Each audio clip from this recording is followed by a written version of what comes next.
தமிழக சட்டமன்ற தேர்தல் களம் நாளுக்கு நாள் விறுவிறுப்புக்கு சற்றும் பஞ்சமில்லாமல் நகர்ந்து கொண்டிருக்கின்றது.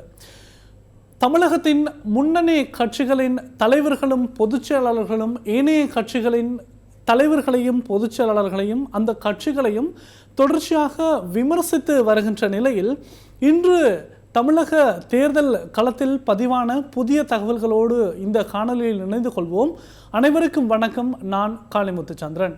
தமிழக சட்டமன்ற தேர்தலுக்காக அரசியல் கட்சிகள் பரபரப்பாக இயங்க ஆரம்பித்துள்ளன. தமிழக தேர்தல் களத்தில் பலரின் கவனத்தையும் ஈர்த்துள்ள நடிகர் ஜோசப் விஜய் தலைமையிலான தமிழக வெற்றி கழகமும் தேர்தல் பணிகளை தீவிரப்படுத்தியுள்ளது. இந்த நிலையில் தமிழக வெற்றி கழகத்தின் தேர்தல் பிரசார மேலாண்மை பொதுச் செயலாளர் ஆதவ் அர்ஜுனா நடிகர் சூப்பர் ஸ்டார் ரஜினிகாந்த் தொடர்பில் தெரிவித்த கருத்து தமிழக அரசியல் அரங்கில் மிகப்பெரிய பேசு பொருளாக மாறியிருக்கின்றது.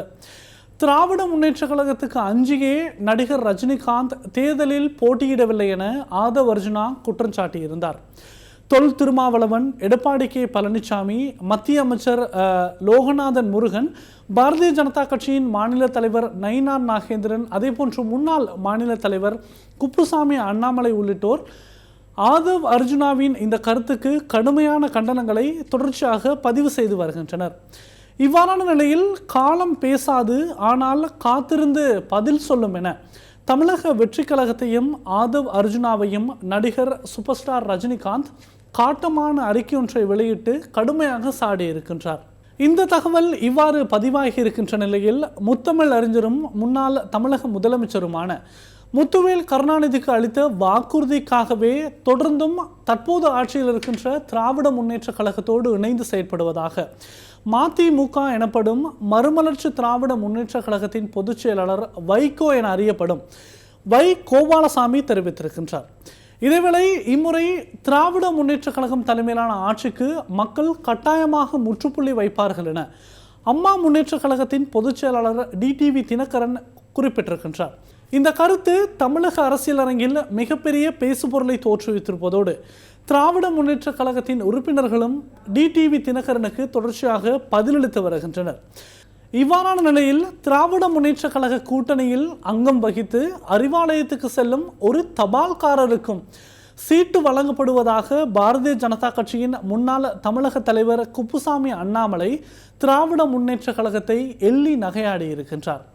தமிழக வெற்றி கழகம் உள்ளிட்ட வறுமையான கட்சிகளோடு பாரதிய ஜனதா கட்சி திரைமறைவில் பேரம் பேசுவதாக தமிழக காங்கிரஸ் கட்சியின் தலைவர் செல்வ பெருந்தகை குற்றம் சாட்டியிருக்கின்றார். இவ்வாறான பரபரப்பான கருத்துக்களுக்கு மத்தியில் திராவிட முன்னேற்ற கழகமே மீண்டும் தமிழகத்தில் ஆட்சி அமைக்கும் என தமிழகத்தின் தற்போதைய முதலமைச்சர் முத்துவேல் கருணாநிதி ஸ்டாலின் உத்தியோகபூர்வமாக அறிவித்திருக்கின்றார். தமிழக சட்டமன்ற தேர்தல் எதிர்வரும் ஏப்ரல் மாதம் 23ஆம் தேதி நடைபெறும் என அறிவிக்கப்பட்டிருக்கின்றது. அதற்குமைய சட்டமன்ற தேர்தலின் பின்னர் வாக்கெண்ணும் பணிகள் மே மாதம் 4ஆம் தேதி நடைபெறும் என இந்திய தேர்தல் ஆணைக்குழு அறிவித்திருக்கின்றது. இம்முறை 5,67,7182 பேர் தமிழகத்தில் வாக்களிக்க தகுதி பெற்றுள்ளனர். 234 தொகுதிகளில் 75,032 வாக்குச்சாவடிகளில் வாக்களிப்பு பணிகள் நடைபெற இருக்கின்றன.